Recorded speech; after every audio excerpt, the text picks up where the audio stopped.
வணக்கம் ஃப்ரெண்ட்ஸ், பாண்டியன் ஸ்டோரில் இன்னும் எபிசோடில் என்ன நடக்குதுன்னு பார்க்கலாம் வாங்க. சரவணன் அவங்க அம்மாவை கூட்டிக்கிட்டு கோர்ட்டுக்கு போகிறாரு. கோமதி ரொம்ப வருத்தத்தோட பின்னாடி உட்கார்ந்துருக்க.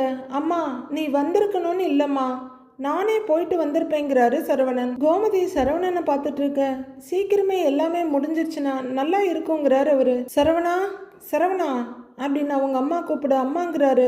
நீ என்னடா முடிவு எடுத்திருக்கிற அப்படின்னு கோமதி கேட்க, என்னம்மா அப்படின்னு கேட்டுக்கிட்டே வண்டி ஓட்டுறாரு. மயில் விஷயத்துல நீ என்ன முடிவு எடுத்திருக்கிற அப்படின்னு கோமதி கேட்க, இதுல புதுசா முடிவு எடுக்கிறதுக்கு என்னம்மா இருக்குது, ஏற்கனவே எல்லாரும் உட்கார்ந்து பேசி முடிவு எடுத்தது தானே அப்படிங்கிறாரு சரவணன்.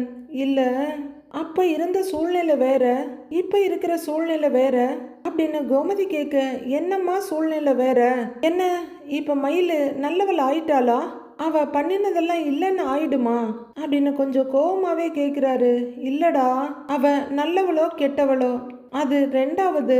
அவ உன் குழந்தைய இப்ப வயிற்றுல சுமந்துகிட்டு இருக்கிறா அப்படின்னு கோமதி சொல்ல அம்மாவை திரும்பி ஒரு பார்வை பார்க்குறாரு. கொஞ்ச தூரம் வந்து வண்டியை நிறுத்துறவரு, அதனால அவ கூட சேர்ந்து என்ன வாழ சொல்றியாமா அப்படின்னு கொஞ்சம் கடுகடுப்பா கேட்குறாரு. கோமதிக்கு சரவணனை பார்க்க கொஞ்சம் பயமா தான் இருக்கு. இல்லை சரவணா, இந்த டைவர்ஸ் முடிவை கொஞ்சம் தள்ளி போட்டா என்னன்னு தான் கேட்குறேன்றாங்க. அம்மா, நீங்க எல்லாரும் தானேம்மா என்னை விட அவன் மேல அதிகமா கோவத்துல இருந்தீங்க. எல்லாரும் தானே அவளை வீட்டை விட்டு அனுப்பிச்சு இந்த வீட்டு பக்கமே வராதுன்னு சொன்னீங்க அப்படின்னு சரவணன் கேட்க, சொன்னோம்தான், அது யாருமே மறுக்கலையே அப்படின்னு சொல்ல சரவணனும் கோவமா வண்டியை விட்டு இறங்குறாரு. அம்மா, அப்ப எனக்கு புரியலம்மா, என் மனசை மாத்ததான் நீ என் கூட வர்றியா? டிவோர்ஸ் எல்லாம் வேண்டாம், அவ கூட சேர்ந்து வாழு, கோர்ட்ல அவ கூட சேர்ந்து வாழ்றேன்னு சொல்லு அப்படின்னு சொல்றதுக்கு தான் நீ என் கூட வந்தியா? அம்மா, எப்படிம்மா, எப்படி மனசார அப்படி ஒரு பொய்ய சொல்ற நீ அப்படின்னு சரவணன் விடுவிடுன்னு கேட்குறாரு. டேய் டேய், குழந்தைய பத்தியும் கொஞ்சம் யோசிக்கணும்லடா அப்படின்னு கோமதி கேட்க, அம்மா, நான் குழந்தைய பத்தி யோசிக்க மாட்டேன்னு சொல்லவே இல்லையே. அம்மா, அது என்னோட குழந்தைம்மா, அது நம்ம வீட்டோட வாரிசு, அதெல்லாம் நான் நல்லா பாத்துக்குவேன். நான் என் கடமையை செய்ய மாட்டேன்னு எங்கேயுமே எப்போதுமே சொல்லவே இல்லையே. அப்படி நான் சொல்ல போறதும் கிடையாதுன்னு ரொம்பவே டென்ஷனும் கோவமா சொல்றாரு சரவணன். டேய், உனக்கு எப்படி புரிய வைக்கிறதுனே தெரியலடா. இங்க பாருடா சரவணா, குழந்தை பிறந்த பிறகு என்ன ஆகும்னு யோசிச்சியா? அந்த குழந்தை யார் கூட இருக்கும்? மயில் கூடயா இல்ல நம்ம கூடவா? பெத்தவ கூட தானே பிள்ளை இருக்கும். அப்படி இருந்தா நீ போய் பார்த்துட்டு வருவியா? அப்பா தனியா அம்மா தனியா இருந்தா அந்த புள்ள பாசத்துக்கு ஏங்கி போயிடாதா? இல்ல நீ ஏங்கி போயிட மாட்டியா? நம்ம வீட்டோட வாரிசுடா. ஆனா எப்பவாவது தான் பார்க்க முடியும்னா எங்களுக்கு எப்படி இருக்கும்? இதெல்லாம் நீ யோசிக்க மாட்டியா அப்படின்னு கோமதியும் தன்னோட கோவத்தை காட்டுறாங்க. அம்மா, நான் இதெல்லாம் யோசிச்சிருக்க மாட்டேன்னு நீ நினைச்சியா? எல்லாத்தையும் நான் யோசிச்சுட்டேம்மா. என் குழந்தைய நான் அப்படிலாம் விட்டுற மாட்டேன். அந்த குழந்தை மேல எனக்கு இருக்க உரிமையை காட்டுறதுக்கு நான் என்ன வேணும்னாலும் செய்வேம்மா. அதுக்காக நடந்ததை மறந்து அவ கூட எல்லாம் சேர்ந்து என்னால வாழ முடியாதுமா அப்படின்னு அவரு ரொம்பவே உறுதியா சொல்றாரு. சரவணா, நான் சொல்றத கேளுடா அப்படின்னு கோமதி கெஞ்சலா கேட்க, அம்மா, என்னால பழசெல்லாம் மறக்க முடியாதுமா. என் மேல வீண் பழி போட்டது, உங்க முன்னாடி குற்றவாளியா நிக்க வச்சது, எல்லாரையும் போலீஸ் ஸ்டேஷன் கோர்ட்டுன்னு அலைய வச்சது, அதெல்லாம் மறக்கலம்மா. வாய் கூசாம பொய் சொன்னதையும் என்னால மறக்கவே முடியாது அப்படின்னு சரவணன் சொல்ல தவிப்பா பாக்குறாங்க கோமதி. அவங்க கண்ணீரோட நிமிர, அம்மா, நான் நிம்மதியா தூங்கி எவ்வளவு நாள் ஆச்சு தெரியுமா உனக்கு? கண்ணை மூடுனாலே அவ செஞ்சதுதாம்மா என் ஞாபகத்துக்கு வருது. அவளை பத்தி யோசிச்சாலே பயம், பதட்டம், கோவம்னு எல்லாமே வருதுமா. அம்மா, என்னாலதான் நீங்கெல்லாம் கஷ்டப்பட்டீங்கன்னு நினைக்கும் போதே உங்க முகம் யார் முகத்தையும் பார்க்கவே என்னால முடியலம்மா. பார்க்க முடியல. உங்க பையன் சரவணே எப்படி இருந்தான்னு உங்களுக்கு தெரியும் இல்லம்மா. ஆனா அவ என்னை வேற ஒரு ஆளா மாத்திட்டு போயிட்டாமா.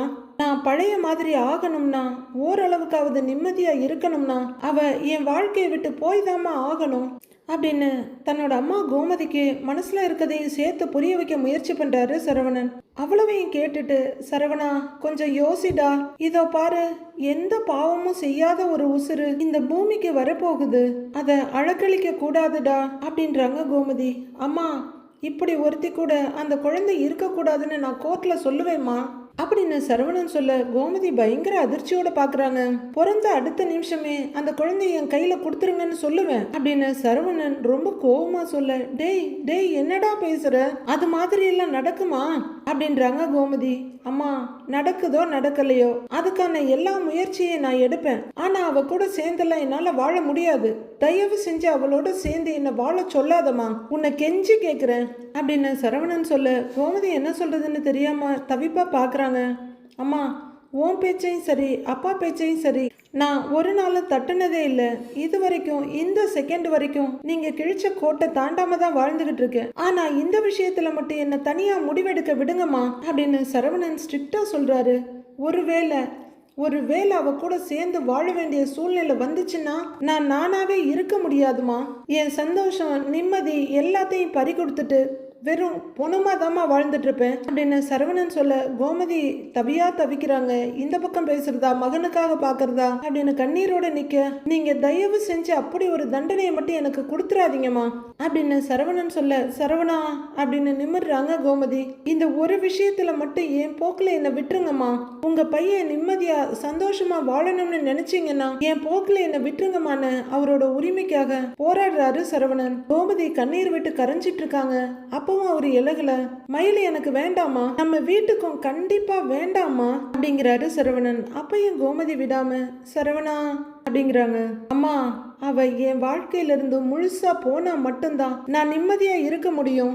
இல்லைன்னா உங்க பையனை நினைச்சு நீங்க தினம் அழுதுகிட்டு தாமா இருக்கணும் அப்படின்னு சரவணன் சொல்ல கோமதி இப்பவே சத்தமா அழ ஆரம்பிச்சிடுறாங்க. பாக்குற சரவணன், அம்மா உன்னை அழ வைக்கிறது எனக்கு சங்கடமா தாமா இருக்கு. ஆனா உங்க அழுகையை நினைச்சா காலம் பூரா நான் அழுதுகிட்டு இருக்கணுமா அப்படின்னு கரெக்டா சொல்லிடுறாரு. கோமதி கஷ்டப்பட்டு அழுகையை கண்ட்ரோல் பண்ண பார்வையை வேற பக்கம் திருப்புறாங்க. அம்மா அழாதீங்கம்மா அப்படின்னு சரவணன் சொல்ல கோமதி கண்ணை துடைச்சிட்டு ட்ரை பண்ணிட்டு இருக்காங்க. ஆனா அழுதுட்டு தான் இருக்காங்க. அம்மா வாங்கம்மா, வண்டியில ஏறுங்கம்மா அப்படின்னு கூப்பிடுறாரு சரவணன். ஏன்பா சரவணா, உன் முடிவுல எந்த மாற்றமும் இல்லையா அப்படின்னு கோமதி கேட்க அவர் சலிப்போட தலையை உதறிட்டு, அம்மா நீ எத்தனை தடவை கேட்டாலும் இல்லம்மா அப்படின்னு வெறுப்பை கண்ட்ரோல் பண்ணிட்டு சொல்றாரு. என் புள்ள சரவணனா இப்படி இவ்வளவு பிடிவாதமா இருக்கானேன்னு கோமதி அதிர்ச்சியா பாக்குறாங்க. டைம் ஆகுதுமா, கிளம்பலாம் வாமான்னு அவரு வண்டியில உட்கார்றாரு. கோமதி அப்படியே நின்னுட்டு இருக்க. அம்மா வாமான்னு கூப்பிடுறாரு. கோமதி அசைவே இல்லை. வாமா அப்படின்னு கூப்பிட்டுட்டு அவர் வண்டியை ஸ்டார்ட் பண்ண கோமதி உடம்புல எந்த தம்புமே இல்லாம அக்கா மாதிரி நடந்து வந்து உட்கார்றாங்க. அவங்க இறுக்கமான முகத்தோட ஏறி உட்கார வண்டி கிளம்புது. மயிலும் பாக்கியமும் கோர்ட்டுக்கு வர்றாங்க. வர்ற பாக்கியம் இங்கே அங்கன்னு சுத்தி பார்த்துக்கிட்டு இருக்கிறாங்க. பார்வையாலேயே எல்லா பக்கத்தையும் அளவெடுத்துட்டு ஒரு பெருமூச்சு விட்டுட்டு மொபைல் எடுத்து ரிங் பண்றாங்க. கோர்ட்டுக்கு வந்ததும் போன் பண்ணுங்கன்னு வக்கீல் சொன்னாரு. ஆனா கால் போகவே மாட்டேங்குது அப்படின்னு அவங்க சொல்லிட்டு இருக்க மயில் வேற ஒரு டென்ஷன்ல இருக்காங்க. அப்போ சரவணனோட வண்டி அங்க வருது. ரெண்டு பேருமே பாக்குறாங்க. ரொம்பவே அதிர்ச்சியோட தான் இருக்கிறாங்க அவங்க. கோமதி கீழே இறங்க. அம்மா நான் பைக்கை பார்க் பண்ணிட்டு வரேம்மா அப்படின்னு சரவணன் சொல்ல சரின்னு தலையாடுறாங்க கோமதி. வீட்டுல எல்லாரும் வருவாங்கன்னு பார்த்தா அம்மாவும் பிள்ளையும் மட்டும் வந்திருக்காங்க அப்படின்னு பாக்கியம் மக கிட்ட சொல்லிட்டு இருக்கு. கோமதி கொஞ்ச தூரம் நகர்ந்து வந்து மரத்தடியில நிக்கிறாங்க. பாக்கியம் அவங்கள அப்படியே வெட்டுற மாதிரி பார்க்க கோமதி எதிர்ச்சியா திரும்புறாங்க. பாக்கியமும் மயிலும் அங்க நின்னுகிட்டு இருக்க அவங்களுக்குள்ள படக்குன்னு ஒரு திகைப்பு வருது. அவங்க ரொம்பவே அதிர்ச்சியோட மயில பார்க்க மயில அதிர்ச்சியோட அவங்கள பாக்குறாங்க. அவங்க அம்மா முகத்தை ஒரு வெட்டிட்டு, மயிலு இங்கேயே நில்லு, நான் போய் வக்கீல பாத்துட்டு வரேன். இங்க பாரு, அந்த அம்மா கிட்ட நீ பேச்சு கீச்சு எதுவும் கொடுத்துறாத, அப்புறம் ஏதாவது சொல்லி உன் மனசை மாத்தி விட்டுடும். என்ன நான் சொன்னது புரிஞ்சுதா அப்படின்னு சொல்லிட்டு பாக்கியம் உள்ளர போறாங்க. அதுவரையில அதிர்ச்சியோட பாத்துட்டு இருந்த கோமதி இப்ப கொஞ்சம் பரிதாபமும் கனிவுமா மயில பாக்குறாங்க. மயில ஒரு சங்கடத்தோட பாத்துட்டு நிக்க, அம்மா அப்படின்னு வந்து நிக்கிற சரவணன் எதிரில் நிக்கிற மயில பாத்துடுறாரு. பயங்கரமா டென்ஷன் ஏறுது அவருக்கு. ஆனாலும் பப்ளிக் பிளேஸ்னு கண்ட்ரோல் பண்ணிக்கிட்டு, அம்மா நான் போய் வக்கீல பாத்துட்டு வந்துடுறேன், நீ இங்கே இருன்னு சொல்லிட்டு போறாரு. கோமதியும் மயிலும் ஆத்துக்கு இக்கரையில ஒருத்தங்க அக்கறையில ஒருத்தங்க நிக்கிற மாதிரி ரொம்பவே தவிப்பும் சங்கடமா ஒருத்தர் பாத்துக்கிறதும் வேற பக்கம் திரும்பிக்கிறதுமா இருக்காங்க. கோமதி மெதுவா நடந்து மயில் கிட்ட வர மயிலோட நிலைமை ரொம்ப தர்ம சங்கடமா இருக்கு. மயிலோட முகத்தை பார்த்துட்டு அவங்களோட வயிற்ற பாக்குறாங்க கோமதி. எப்படி இருக்கன்னு கேட்க அப்படின்னு தலையை அசிச்சு வைக்கிறாங்க. சாப்பிட்டியா அப்படின்னு கோமதி கேட்க அதுக்கும் ஒரு உண்மையான தலையாட்டல். மாத்திரெல்லாம் போட்டியா, அதெல்லாம் கரெக்டா போடுறியான்னு கேட்க அதுக்கும் உண்மைன்னு ஒரு தலையை மட்டும் அசைச்சு வைக்கிறாங்க மயிலு. அடுத்து கோமதிக்கு என்ன பேசுறதுன்னு தெரியல. மயிலுக்கு ரொம்ப சங்கடமா இருக்கு அவங்க முகத்தை பார்க்கவே. பேசாம தலையை குனிஞ்சிட்டு நிக்கிறாங்க. உள்ளர வர்ற சரவணன் வக்கீல பார்க்க போக எதிரில பாக்கியம் வர்றாங்க. ரெண்டு பேரும் ஒருத்தர் பார்த்து அதிர்ச்சியோட நிக்கிறாங்க. சரவணன் பார்வையை வேற பக்கம் திருப்பிக்க பாக்கியம் படு நக்கலா பாக்குறாங்க. நகர்ந்து போலான்னு ஒரேட்டை எடுத்து வச்ச சரவணன் திரும்பி அவங்க முன்னாடி வந்து நின்னு எதுக்கு சிரிக்கிறீங்கன்னு கேக்குறாரு. ஆண்டவன்னு ஒருத்தன் இருக்கான் அப்படின்னு சொல்ல எதுக்கு இதை சொல்றாங்கன்னு அவரு அதிர்ச்சியோட பாக்குறாரு. என் பொண்ணை கை கழுவிட்டு வேற ஒரு பொண்ணை கல்யாணம் பண்ணிக்கணும்னு நினைச்சல, அதுக்குதான் ஆண்டவனா பார்த்து ஒரு ஆப்பு வச்சுட்டான். என் பொண்ணு கர்ப்பமா இருக்கிற விஷயத்த சொல்ல வந்தப்ப என்னென்னலாம் பேசுன அவளை. கடைசியில இப்ப என்ன ஆச்சு? உன் அம்மா உன் தம்பி பொண்டாட்டிங்களும் ஸ்வீட்டு பழம் எல்லாத்தையும் வாங்கிக்கிட்டு எங்க வீட்டு வாசல்ல வந்து நின்னாங்களா இல்லையா? அதோடலாம் ஒன்னும் முடிஞ்சிடாது. நீங்களும் என் வீட்டு வாசல்ல வந்து நிப்பீங்க, வாமயிலுன்னு கெஞ்சுவீங்க அப்படின்னு பாக்கியம் சொல்ல, அது மட்டும் நடக்காதுன்றாரு சரவணன். நடக்காதுன்னா புள்ளைய திரும்பி கூட பார்க்க மாட்டேன்னு சொல்ல போறீங்களா அப்படின்னு பாக்கியம் கேட்க, என்னோட புள்ளைய நான் பாத்துக்குவேங்கிறாரு சரவணன். அப்படின்னு பாக்கியம் பார்க்க, அதுக்காக உங்க பொண்ணு கூட எல்லாம் ஒன்னும் வாழ முடியாது, உங்க பொண்ணும் வேண்டாம் உங்க குடும்பமும் எனக்கு வேண்டாங்கிறாரு அவரு. அப்படி சொன்னா விட்டுருவோமா? இன்னைக்கு கோர்ட்ல மயிலு எல்லாத்தையும் புட்டு வைப்பா. ஏன் வயிற்றுல வளர்ற குழந்தைக்காக இவர் என் கூட சேர்ந்து வாழ்ந்துதான் ஆகணும்னு சொல்லுவா. என்ன சொல்ல முடியும் உங்களால அப்படின்னு பாக்கியம் மெதப்பா கேக்குறாங்க. அவங்க சேர்ந்து வாழ சொன்னா நான் அவளோட சேர்ந்து வாழ்ந்துடணுமா? ஏன் எனக்குன்னு ஒரு மனசு இல்லையோ அப்படிங்கிறாரு சரவணன். இந்த கதையெல்லாம் சொன்னா கோர்ட்டு ஒத்துக்கணுமே, உங்களையும் என் பொண்ணையும் சேர்த்து வச்சிடுவாங்கன்றாங்க பாக்கியம். அப்படி ஒரு நிலைமை மட்டும் வந்துச்சுன்னு வச்சுக்கோங்களேன், நான் செத்து போவேனே தவிர உங்க பொண்ணோட சேர்ந்து வாழ மாட்டேன் அப்படின்னு சரவணன் சொல்ல, பாக்கியம் பயங்கர அதிர்ச்சியோட பாக்குறாங்க. உங்க முன்னாடி உங்க மருமகனா வந்து நிக்கவே மாட்டேன் அப்படின்னு ரொம்பவே உறுதியா சொல்றாரு. அதை மட்டும் நான் பண்ணேன்னா இந்த சரவணனுக்குன்னு ஒரு சுய மரியாதையே இல்லாம போயிடும். நானும் உங்க பொண்ணும் சேர்ந்து வாழுவோம்னு கனவுல கூட நினைச்சிடாதீங்க அப்படின்னு சரவணன் ஆணித்தரமா சொல்ல, அப்படியே ஆடி போய் பாக்குறாங்க பாக்கியம். அவங்க அப்படியே வாயடிச்சு போய் நிக்க அவரு கிராஸ் பண்ணி போயிடுறாரு. இந்த வீரவசனம்லாம் எவ்வளவு நேரம் பேசுறேன்னு பாக்குறேன், அப்பனாக போறல வந்து அடி பண்ணிச்சுதான் ஆகணும் அப்படின்ற மாதிரி மறுபடி தென்னாவட்டா பாக்குறாங்க பாக்கியம். கோர்ட்டுக்குள்ள ஜட்ஜு உட்கார்ந்துருக்க, மத்தவங்க கொஞ்சம் பேர் கேலரியில உட்கார்ந்துருக்காங்க. சரவணன் முன்னாடி நிக்க, லாயர் பக்கத்துல நிக்க, கோமதி பின்னாடி நிக்கிறாங்க. அதே மாதிரி மயில அவங்க லாயர்னு நிக்கிறாங்க. இது 3வது ஹியரிங்கான ஜட்ஜ் கேட்க, எஸ் யுவர் ஆனர் அப்படிங்கிறாரு சரவணனோட லாயர். கவுன்சிலிங் போனீங்கல்லன்னு ஜட்ஜ் கேட்க, கவுன்சிலிங் எல்லாம் முடிஞ்சிருச்சுங்க மேடம் அப்படிங்கிறாரு மயிலோட லாயர். சரவணன் ரொம்பவே இறுக்கமா நின்னுட்டு இருக்க, மயிலு சங்கடமோ தலைகுனிவுமா நிக்கிறாங்க. என்ன முடிவு பண்ணிருக்கீங்க அப்படின்னு ஜட்ஜ் கேட்க, கோமதி படப்படன்னு கண்ணை அடிச்சுட்டு பாக்குறாங்க. பயங்கர படபடப்பா அவங்களுக்கு. என்ன முடிவு எல்லாம் தெரிஞ்சது தானேங்கிற மாதிரி பாக்கியம் பார்த்துட்டு இருக்க, மேடம் என்னாலலாம் அப்படின்னு சரவணன் ஆரம்பிக்க, நீ என்னமா முடிவு பண்ணிருக்க அப்படின்னு மயில் பக்கம் திரும்பி கேக்குறாங்க ஜட்ஜ். சரவணனோட வார்த்தை பாதியிலேயே நின்னுடுது. சரவணன் அப்படியே பயத்தோட மயில பாக்குறாரு.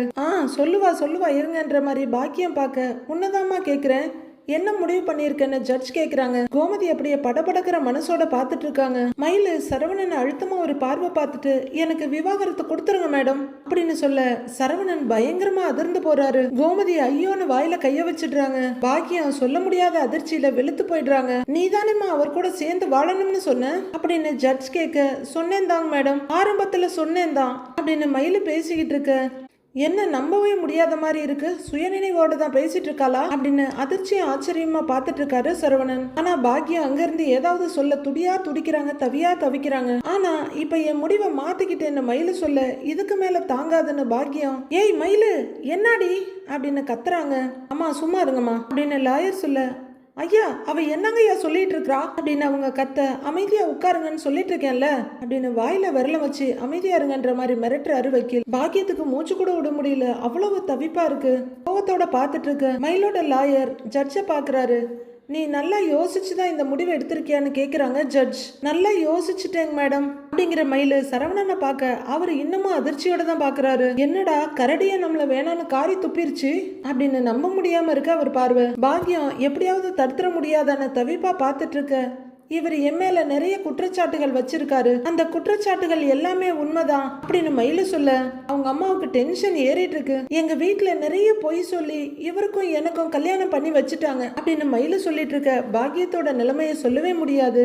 சரவணன் நம்ப முடியாத அதிர்ச்சியோட அம்மாவை பார்க்க, அவங்களும் ரொம்ப இரக்கத்தோட பாக்குறாங்க. என் வயசு விஷயத்துல, என் படிப்பு விஷயத்துலன்னு எக்கச்சக்க பொய் சொல்லிட்டோம் அப்படின்னு மயில சொல்ல, அவங்க அம்மாவுக்கு வெட்டி போடுற கோபம் வந்துருது. கல்யாணத்துல எனக்கு போட்ட நகையில கூட நாங்க பொய் தான் சொன்னோங்கிறாங்க மயிலு. அடியே கிறுக்கச்சி, என்னடி பேசிட்டு இருக்கிற நீ அப்படின்னு பாக்கியம் கத்துறாங்க. அம்மா கொஞ்சம் அமைதியா இருங்க, இல்லைன்னா வெளியே போங்கன்றாரு வக்கீல். ஏய் மயிலு, என்னன்னா பேசுறா பாருங்க, அவ தலையில அவளே நெருப்பள்ளி கொட்டிட்டு இருக்கா பாருங்க அப்படின்னு கத்திக்கிட்டு இருக்க. வாங்கம்மா வெளியே வாங்க போலன்னு அவங்க கையை பிடிச்சி ஒரு லாயரை கூட்டிட்டு வர்றாங்க. அவதான் அறிவு இல்லாம பேசிட்டு இருக்கிறானா, என்னைய விடுங்க விடுங்க என்னைய, அம்மா அவங்கள சேர்த்து வைங்க அப்படின்னு கத்திக்கிட்டே பாக்கியம் போறாங்க. அந்த வக்கீல் விடாம கையை பிடிச்சி இழுத்துட்டே போறாங்க. எல்லாரும் அந்த கலைபுரத்தைய கொஞ்ச நேரம் பார்த்துட்டு திரும்ப மயில சரவணன் பாக்குறாரு. மயிலும் சரவணனை பாக்குறாங்க. நான் சொன்ன பொய்யெல்லாம் தெரிய வந்ததா என்ன வீட்டை விட்டு அனுப்புனாங்க அப்படின்னு தங்கமயில் சொல்லிட்டு இருக்க. மயிலு அப்படின்னு தவிப்பா கூப்பிடுறாங்க கோமதி. சரவணன் இன்னமும் அதிர்ச்சியும் ஆச்சரியமா அப்படியே பார்த்துட்டு நிக்க.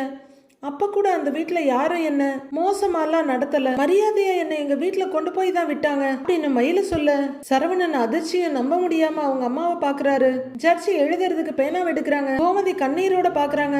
ஆனா நான் சும்மா இருக்கல, என் தப்ப உணராம பொய்யா கிரிமினல் கேஸ் எல்லாம் கொடுத்துட்டோம் அப்படின்னு மயில சொல்ல ஐயோ எதுக்குமா இதெல்லாங்கிற மாதிரி தவிக்கிறாங்க கோமதி. சரவணன் வச்ச கண்ணு வாங்காம பாத்துட்டு இருக்க. என் புகுந்த வீட்டுல இருக்க எல்லாரையும் ஜெயிலுக்கு அனுப்பணும், எல்லா தப்பையும் நாங்க தான் பண்ணணும். மயிலோட வக்கீல் ரொம்ப தவிப்பும் பரபரப்புமா பாக்குறாரு.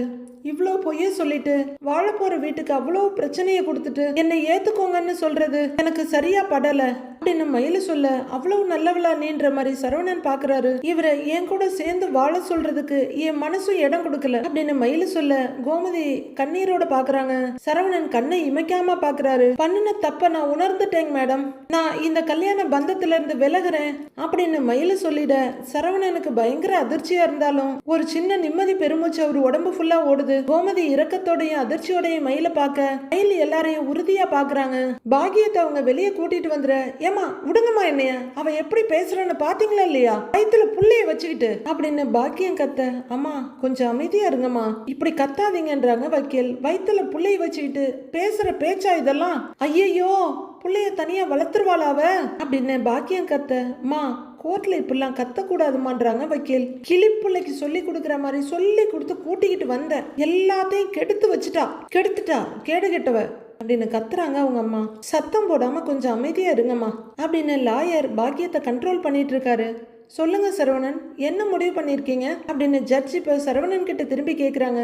மேடம் என்னால இவ கூட சேர்ந்து வாழ முடியாதுங்க மேடம், எனக்கு டைவர்ஸ் கொடுத்துருங்கன்னு சரவணன் சொல்ல எதிர்பார்த்ததுனால கோமதி ரொம்பவே அதிர்ச்சியோட தான் பாக்குறாங்க. அவ்வளவு சொல்லி இவன் கொஞ்சம் கூட கேட்கவே இல்லையேன்னு ரொம்பவே சங்கடத்தோட பாக்க மயிலாலையும் அதை தாங்கிக்க முடியல. அழுகையை அடக்கிட்டு வேற பக்கம் திரும்பிக்கிறாங்க. டேய் சரவணா என்னடான்னு தவிக்கிறாங்க கோமதி. ஆனா சரவணன் உதடு துடிக்க பாத்துட்டு இருக்க அம்மாவை திரும்பி கூட பாக்கல. இது உங்க 2 பேரோட வாழ்க்கை, நல்லா யோசிங்க, கேஸ் ஹியரிங்க அடுத்த 12ஆம் தேதிக்கு தள்ளி வைக்கிறேன் அப்படின்னு இன்னொரு டொக்கு வச்சிடுறாங்க ஜட்ஜ். என்னவா இருந்தாலும் சரி என்னோட முடிவுல மாற்றம் இல்லைங்கிற மாதிரி சரவணனும் மயிலும் ஒருத்தர் பாத்துக்கிறாங்க. கோர்ட் முடிஞ்சு வீட்டுக்கு வந்துடுறாங்க. கோமதி டைனிங் டேபிள்ல உட்கார்ந்துருக்க. சரவணன் ஹால்ல நின்று ஒரு இடத்தையே வெறிச்சு பார்த்துட்டு இருக்காரு. அவருக்கு மயில் சொன்னதுதான் ஞாபகத்துக்கு வருது. எனக்கு டைவர்ஸ் கொடுத்துருங்க, நான் இந்த கல்யாண பந்தத்துல இருந்து விலகுறேன் அப்படின்னு மயில சொன்னதை யோசிச்சுக்கிட்டே அப்படியே சில மாதிரி நிக்கிறாரு. கோமதி ரொம்ப வருத்தத்தோட உட்கார்ந்துருக்காங்க. அடுத்ததா அவர் மனசுல கோவில்ல வச்சு சொல்றேன், இந்த சாமி சாட்சியா வச்சு சொல்றேன், மயில் பிரச்சனைய நான் முடிப்பேன், உனக்கு நான் வாக்கு கொடுத்த மாதிரி உன்னை நான் கல்யாணம் பண்ணுவேன் அஞ்சலி அப்படின்னு அஞ்சலி கிட்ட சொன்னதும் அவர் மைண்டுக்குள்ள வருது. வீட்டுக்குள்ள வர்ற பாண்டியன் அப்படியே நின்னுட்டு இருக்க சரவணனை பாக்குறாரு. மெதுவா சரவணன் கிட்ட வந்து நிக்க சரவணன் அதை கூட உணராம அப்படியே நிக்கிறாரு. இப்ப பாண்டியன் வந்த தைரியத்துல சரவணனை கொஞ்சம் கோவமா பாக்குறாங்க கோமதி. பாண்டியன் கொஞ்ச நேரம் பார்த்துட்டு டேய் சரவணன்னு தோல்ல கைய வச்சு கூப்பிட அப்பா அப்பா அப்படின்னு திரும்புறவரு கோர்ட்ல என்ன நடந்துச்சுன்னு அம்மா சொன்னாங்களாப்பா அப்படின்னு கேட்க பாண்டியன் எங்கேயோ பார்த்துக்கிட்டு சொன்னாடா அப்படிங்கிறாரு பாண்டியன். மயிலோட நான் சேர்ந்து வாழணும், டைவர்ஸ் பண்ற முடிவை தள்ளி போடுங்கன்னு நீங்க சொன்னீங்கல்ல அப்படின்னு ரொம்ப ஆத்திரமா கோவமா கேட்கிறாரு சரவணன். 2 பேருமே சரவணனை பாக்குறாங்க. நீங்க சொன்ன மாதிரி நான் கோர்ட்ல சொல்லி இருந்தா என்ன ஆகியிருக்கும் தெரியுமாப்பா, அத்தனை பேருக்கு முன்னாடி நான் அசிங்கப்பட்டு போய் நின்று இருப்பேன் அப்படின்னு சரவணன் கத்த. 2 பேருமே ரொம்ப தவிப்பா எங்கேயோ பாக்குறாங்க. அவளும் அவ குடும்பத்து ஆளுங்களும் தப்பு பண்ணிட்டாங்களாம், பண்ணின தப்பெல்லாம் அவங்க உணர்ந்துட்டாங்களாம். கதை விட்டுக்கிட்டு இருக்காப்பா, பயங்கரமா கதை விட்டுட்டு இருக்கிறா. அவ இந்த வசனத்தை பேசுறதுக்கு கொஞ்ச நேரம் முன்னாடி தான் நான் வக்கீல பார்க்க போயிருந்தேன்ப்பா. அங்க வச்சு அவ அம்மாவை பார்த்தேன். அவங்க என்னைய பார்த்து அப்படி ஒரு நக்கலான சிரிப்பு சிரிக்கிறாங்க. உன்னை என்ன பண்ண போறேன் பாருன்னு பேசிட்டு போறாங்க அப்படின்னு சரவணன் சொல்ல பாண்டியன் படக்குன்னு கொஞ்சம் கோவமா நிமிந்து பாக்குறாரு. அவ என்னடான்னா ஜட்ஜு முன்னாடி நல்லவ மாதிரி நடிக்கிறா, எல்லாமே நடிப்புப்பா, அம்புட்டும் நடிப்பு. அப்பா, குடும்பமே சேர்ந்து ஏதோ பிளான் பண்றாங்க அப்படின்னு சரவணன் டென்ஷன்லையும் அவரோட கண்ட்ரோலை இழந்து பேசிட்டு இருக்காரு. கோமதி சங்கடமும் சலிப்புமா முகத்தை திருப்பிக்கிறாங்க. அவ தப்பு பண்ணிட்டாலாம், டைவர்ஸ் பண்றதுதான் சரின்னு ஜட்ஜு முன்னாடி சொல்றா. பெரிய இவ மாதிரி பேசுறா. ஏன்பா, என்ன இருந்தாலும் அவ பாவம், அவளுக்கு இரக்கம் காட்டுன்னு நீங்க தானேப்பா சொன்னீங்க. அவளே நான் வேண்டான்னு திமிரா சொல்லிட்டா. இப்ப நான் அவ கூட சேர்ந்து வாழ்ந்தா அது எனக்கு எவ்வளவு பெரிய அசிங்கம்பா அப்படின்னு சரவணன் கண்ட்ரோல் இல்லாம கத்திக்கிட்டு இருக்க பாண்டியனுக்கு என்ன சொல்றதுனே தெரியல. அப்பா, எனக்கும் அவளுக்கும் எல்லாமே முடிச்சு போச்சு, எதுவுமே கிடையாது அப்படின்னு சரவணன் சொல்ல பாண்டியன் அதிர்ச்சியோட பாக்குறாரு. கோமதி என்னடா இவன் இப்படி பேசுறான்னு பாக்குறாங்க. எப்படியும் அடுத்த ஹியரிங்ல அவளுக்கும் எனக்கும் டைவர்ஸ் கொடுத்துருவாங்க, அதுக்கப்புறம் நான் நிம்மதியா சந்தோஷமா இருப்பேன் அப்படின்னு கொஞ்சம் மனநலம் பாதிக்கப்பட்டவர் மாதிரியே பேசுறாரு சரவணன். பையனோட இந்த ஆக்டிவிட்டிஸ அதிர்ச்சியோட பாக்குறாரு பாண்டியன். அவரு புசு புசுன்னு மூச்சு விட்டுட்டு கோவத்தை அடக்க முடியாம நிக்க பாண்டியன் என்ன சொல்றதுன்னு பாக்குறாரு. அப்பா, கடையில யாருப்பா இருக்காங்க அப்படின்னு கேட்க கொஞ்ச நேரம் அமைதியா இருந்துட்டு பழனி கடையில இருக்காண்டாங்கிறாரு பாண்டியன். ஏன்பா, மாமா கடையை அவர் பார்க்க வேண்டாமா, இங்க எதுக்கு வந்தாரு அப்படின்னு சரவணன் கேட்க பாண்டியன் ஒரு பார்வை பார்த்துட்டு, அவன் கடையில ஏதோ எலக்ட்ரிக் வேலை நடக்குதான், அதனால அவன் கடைக்கு லீவு விட்டுட்டான் அப்படிங்கிறாரு பாண்டியன். லீவுன்னா மாமா வீட்டில் போய் ரெஸ்ட் எடுக்கட்டும்பா, அவர் எதுக்குப்பா நம்ம கடையை பார்க்கணும் அப்படின்னு ஓரளவுக்கு நார்மலுக்கு வந்துட்டு கேட்குறாரு சரவணன். என்னடா என்ன பேசுற நீ, ஏன் அவன் நம்ம கடைக்கு வரக்கூடாதான்ற மாதிரி பாண்டியன் பார்க்க, நான் நம்ம கடைக்கு போறேன்ப்பா, நான் கடைக்கு கிளம்புறேன் அப்படின்னு சரவணன் சொல்ல பாண்டியன் அப்படியே பார்த்துக்கிட்டே நிற்கிறாரு. வரேன்ப்பா, வரேம்மா, நான் போயிட்டு வரேம்மா அப்படின்னு எந்த பதிலையும் எதிர்பார்க்காம சரவணன் போய்கிட்டே இருக்காரு. கோமதி அப்படியே உறைஞ்சு போய் உட்கார்ந்துருக்க பாண்டியன் படபடப்பும் பதைப்புமா அதிர்ச்சியோட அப்படியே பார்த்துக்கிட்டு நிக்கிறாரு. அடுத்து என்ன நடக்க போகுதுன்னு வர எபிசோட்ல பார்க்கலாம் ஃப்ரெண்ட்ஸ்.